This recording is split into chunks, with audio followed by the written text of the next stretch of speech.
Barrister সুলতান আহমদ চৌধুরী বিশ্ববিদ্যালয় কলেজের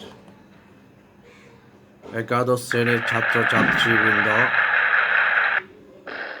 আশা করি তোমরা ভালো আছো, সুস্থ আছো। তোমাদেরকে আজকের অনলাইন ক্লাসে স্বাগত জানাচ্ছি। আমি এস এম তৈয়ব, সিনিয়র প্রভাষক, ব্যারিস্টার সুলতান আহমদ চৌধুরী বিশ্ববিদ্যালয় কলেজ, বন্দর, ইপিজেড, চট্টগ্রাম। আমরা বিভীষণের প্রতি মেঘনাদ কবিতাটি পড়ছিলাম। এটি বাংলা প্রথম পত্রের কবিতা অংশের একটি কবিতা।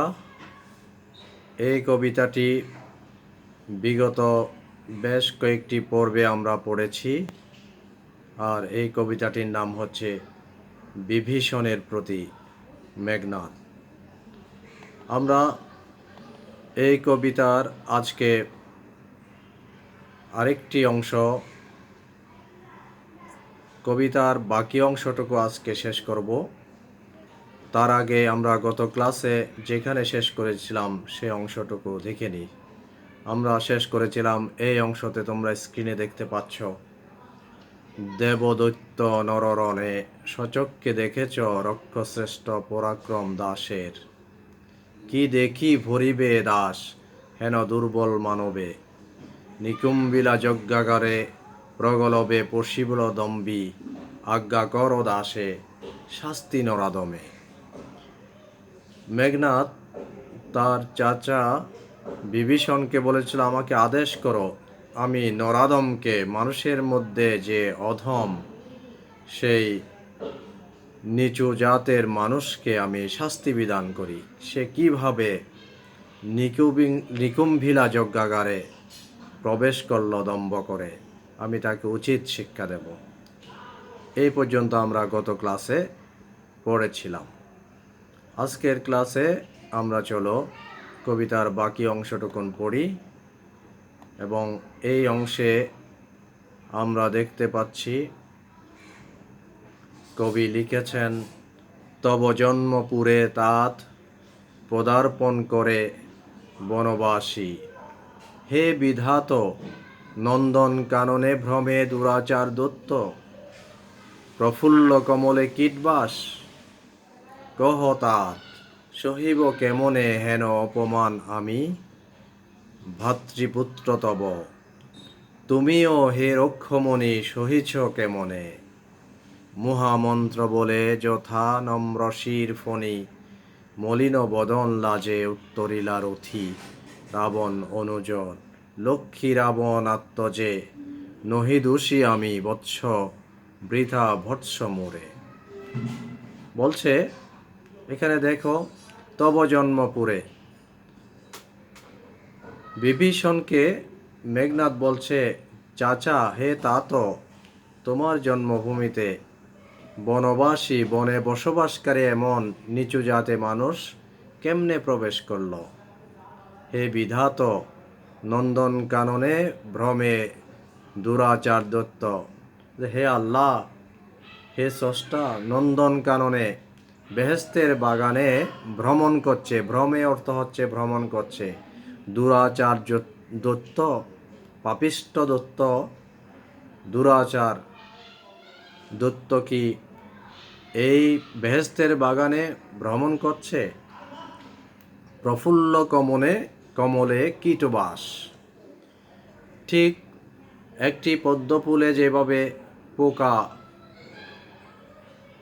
আসলে দেখা যায়, তাকে বিশ্রী অবস্থায় দেখা যায়, ঠিক তেমনিভাবে এই নন্দনকাননে লক্ষণ এসে সেই কীটের মতোই বসবাস করছে, অবস্থান নিয়েছে। কহ তাত, হে চাচা বলো, সহিব কেমনে হেন অপমান আমি, আমি কিভাবে এই অপমান সহ্য করব। নন্দনকাননের এই কীটের আগমনের অপমান আমি কিভাবে সহ্য করব। ভাতৃপুত্র তব, তোমার ভাইয়ের পুত্র আমি মেঘনাদ, আমি কিভাবে সহ্য করব বলো তুমি। আর তুমিও হে রক্ষমণি, হে রাক্ষস রাজ্যের মণি মাথা সহিচ কেমনে, তুমিও কিভাবে এটা সহ্য করছো আমি বুঝতে পারছি না। আমরা আগেই বলেছি, আমরা আগেই দেখেছি মেঘনাদ তার চাচাকে বুঝিয়ে আপোষের সাথে তার ভিতরে একটা বংশের আভিজাত্য, বংশীয় চেতনা, দেশের চেতনা জাগ্রত করার চেষ্টা করে যাচ্ছে খুবই বিনীতভাবে। আবারও বলছে, তুমি কিভাবে সহ্য করছো এই ধরনের বাগানে পোকার আক্রমণ, কিভাবে সহ্য করছো তুমি? তখন বিভীষণ বলছে, মলিন বদন লাজে উত্তরিলা রথি রাবণ অনুজ। মলিন বদনে,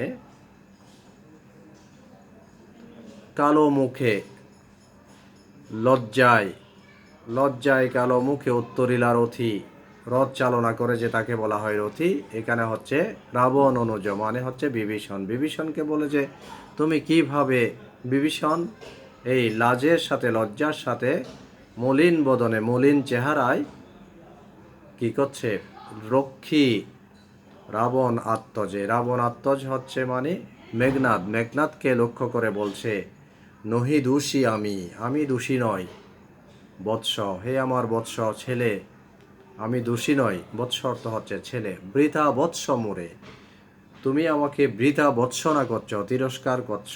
ভৎস অর্থ হচ্ছে ভৎসনা করা।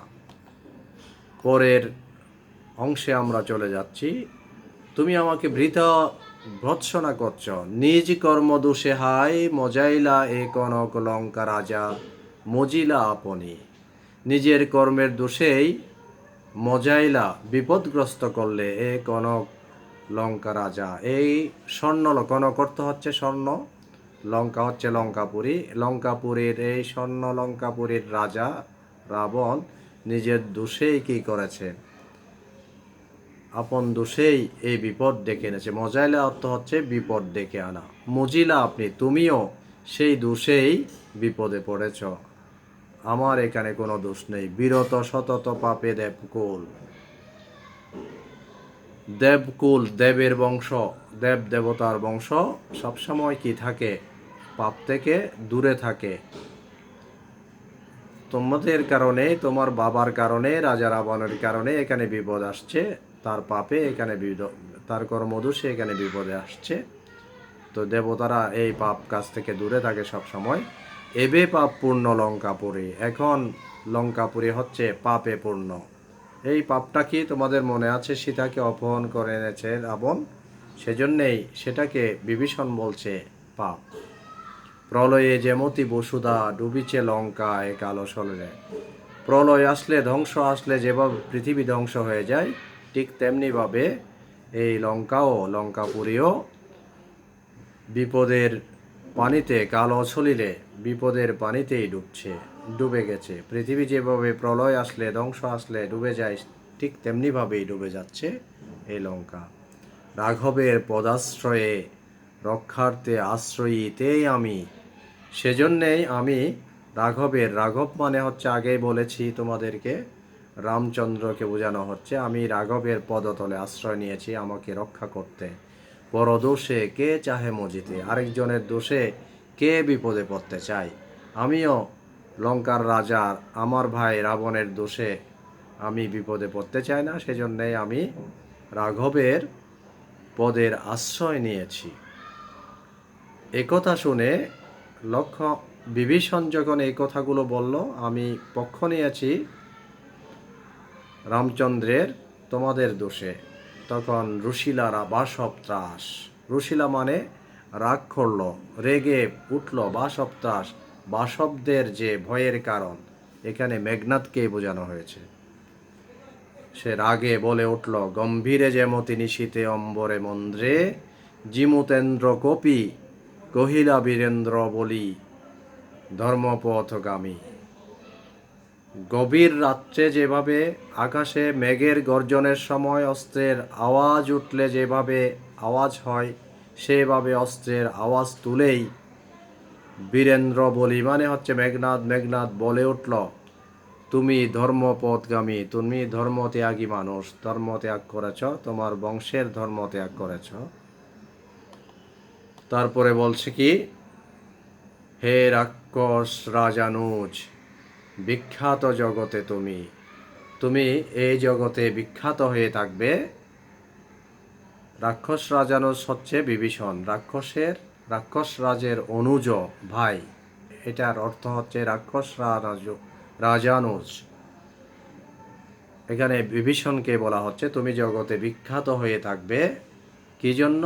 ধর্ম ত্যাগ করার কারণে, অর্থাৎ নিজ জাতি ধর্মের বিরুদ্ধে অবস্থান করার কারণে জগতে বিখ্যাত হয়ে থাকবে। কোন ধর্ম মতে কহ দাসে শুনি, জ্ঞাতিত্ব ভ্রাতৃত্ব জাতি এ সকলে দিলা জলাঞ্জলি।